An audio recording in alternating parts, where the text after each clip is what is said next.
সম্মানিত উপস্থিতি, বিপদ আপদ বালা মুসিবত এই সমস্ত কিছু থেকে উদ্ধার করার মালিক কে? কে বলছে? আল্লাহ। কাজে কর্মে তো আপনাদের ঠিক নেই।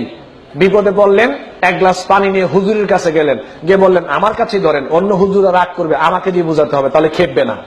আমার কাছে এসে বললো হুজুর আমাকে একটু পানি পড়া দেন। বললাম কি হয়েছে? বললো বাচ্চা 6 দিন ধরে প্রস্রাব করে না। তা আমি যদি আপনার ছেলেকে পানি পড়া দেই, আপনার ছেলে প্রস্রাব করবে, এটা আপনাকে বলছে কে? আমি হুজুর যদি আপনার ছেলেকে পানি পড়া দেই, আপনার ছেলের বিপদ আপদ কেটে যাবে, মাথা ব্যথা বন্ধ হয়ে যাবে, এটা আপনাকে বলছে কি? একটা দলিল দেন তো পারলে দেখান। নিজের সন্তানের জন্য নিজের বাপ মার দোয়াটাই কি সর্বশ্রেষ্ঠ দোয়া না?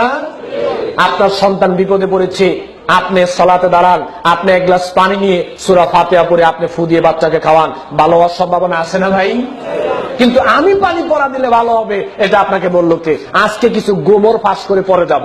আজকে আমাদের কিছু গোমর পাশ করে পরে এখান থেকে যাব। দেখেন, আপনাকে আমি পানি পড়া দিই, পানি পড়ার সময় দেখবেন পরে আস্তে আস্তে ফু দেওয়ার সময় জোরে একটা ফু দেয় না, পরে আসতে ফু দেয়, ফু জোরে দেয় পরে আসতে কেন? এটা একটা গোমর আছে, যেটা আসতে পরে, এটা যদি জোরে পড়ে আর আপনি যদি শুনতে পারেন, তা আপনি হুজুরকে বলেন ধুর মিয়া, এটা তো আমিই পারি, আমার দাবইরা আমি ফু দিব, আমার লাগতো না। হুজুর পরে সূরা ফাতিহা আর কিচ্ছু না, শুধু সূরা কি পড়ে? ফাতিহা পড়ে। আবার খেয়াল করেন, আপনাদের কিছু সমস্যা আছে। সেই দিন একটা আমাকে বললো যে হুজুর আমার বাপ মা তো মারা গিয়েছে, কয়েক বছর হয়েছে, তো হুজুর আমার বাপ মার জন্য একটু দোয়া করতে হবে, চলেন। আমি বললাম কি ব্যাপার, আপনার বাপ মা কি এখনো জান্নাতে যায় নাই? প্রত্যেক বছর তো আমাদেরকে নিয়ে দোয়া করান জান্নাতে পাঠানোর জন্য, তার মানে এখন দোয়া করলে বোঝা যাচ্ছে যে আসলে জান্নাতে যায় নাই। কয় ভাই এটা কি বললেন? বললাম যে ভাই এত বোকামি করেন কেন?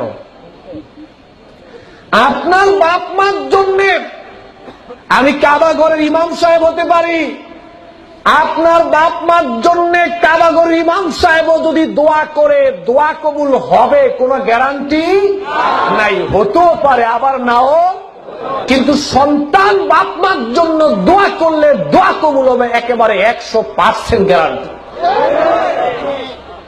আপনি আপনার বাপ মার জন্য আমাকে দোয়া করতে বলেন কেন? লজ্জা লাগে নিজের বাপ মার জন্য দোয়া করতে? আচ্ছা, আরো কথা, এবার আপনি দেখেন কতগুলো ঝামেলা এখানে।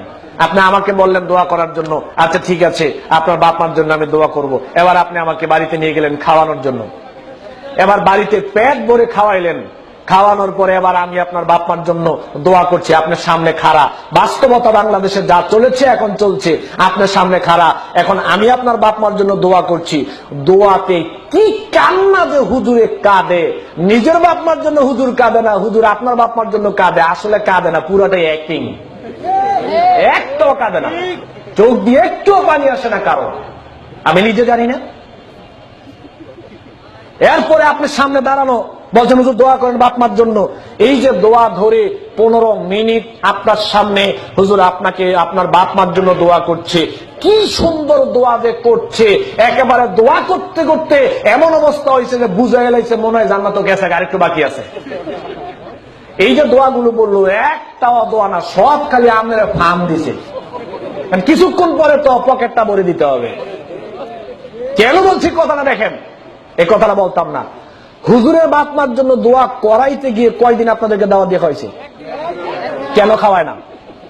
হুজুরের বাপ মার জন্য দোয়া করার জন্য কেন আপনাদেরকে একদিনও দাওয়াত দেওয়া হয় না? আমরা হুজুররা ভালো করে জানি আমগো বাপ মার জন্য আমগো দোয়াটাই কাজে আসবে, আপনি করে আসবে। আপনারা বুঝেন না, আমগো দোষ নাই, হুজুরগো দোষ নাই, বুঝেন না তো আপনারা। হুজুররা কি করবো?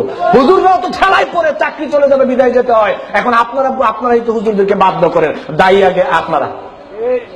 এরপরে দেখেন হুজুরের দোয়ার প্রতি আপনি এত নির্ভরশীল, আপনি তো বুঝতে পারেন না। আমি বক্তব্য দিচ্ছি, আপনি জানেন আমার ইনকামটা হালাল না হারাম? জানেন আমার ইনকাম হারাম হলে মরার আগ পর্যন্ত দোয়া করলে আমি দোয়া, আমার হুজুরের দোয়া কবুল হবে না। আমি অনেক বড় বক্তা হতে পারি, কিন্তু আমার ইনকামটা যদি হারাম হয়, আমার নিজের বেলায় তো আমার দোয়া কবুল হবে না, আপনার বাপেটা তো পরের বেলায় আছে। আপনি জানেন আমি শিরিক করি কিনা? জানেন আপনি? আমি শিরিক করলে আমার দোয়া কবুল হবে না, মৃত্যুর আগ পর্যন্ত দোয়া করলে দোয়া কবুল হবে। আমি বেদাত করি কিনা আপনি জানেন? আমার বাপ মার সাথে সম্পর্ক ভালো না মন্দ আপনি জানেন?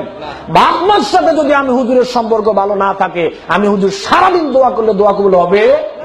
রিদার রব্বু ফি রিদাল ওয়ালিদি ওয়া সাখাতার রব্বু ফি সাখাতাল ওয়ালিদি। রাসূল সাল্লাল্লাহু আলাইহি ওয়াসাল্লাম বলছেন যে এই সন্তানের বেলায় বাপ মা সন্তুষ্ট, আল্লাহ ওই সন্তানের প্রতি সন্তুষ্ট। এই সন্তানের প্রতি বাপ মা অসন্তুষ্ট, আল্লাহ সন্তানের প্রতি অসন্তুষ্ট। তো আল্লাহ যেই বেড়ার প্রতি অসন্তুষ্ট, সেই বেড়া দোয়া করলে দোয়া কবুল হইব?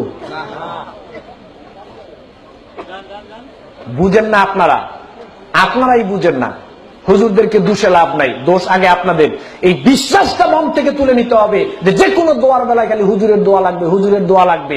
সেদিন এই মোহাম্মদ আলী ভাই দেখলাম একটা প্রোগ্রামে সুন্দর কথা বললো যে সব দোয়ার সব মোনাজাতে খালি হুজুর লাগে, তো স্ত্রী সহবাসের দোয়া নেন না কেন? সব দোয়া যে খালি আপনার হুজুর লাগে।